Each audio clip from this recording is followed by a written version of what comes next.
Hey everyone, welcome back to the channel. In today's video, I'll show you how to create a shortcut for Google Finance on your desktop, making it easier to keep track of your financial interests with just one click. If you find this tutorial helpful, please consider subscribing for more tech advice. All right, let's get started. First, open your Chrome browser.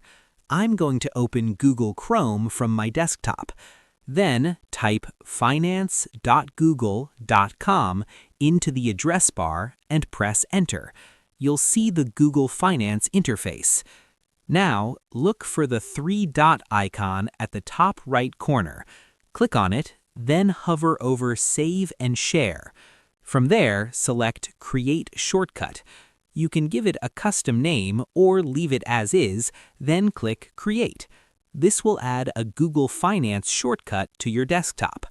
If you go to your desktop, you'll see the shortcut. Every time you click on it, it will redirect you to finance.google.com, helping you visit Google Finance with just one click. I think this video will help you a lot. If it does, please consider subscribing to the channel. All right, see you in the next one.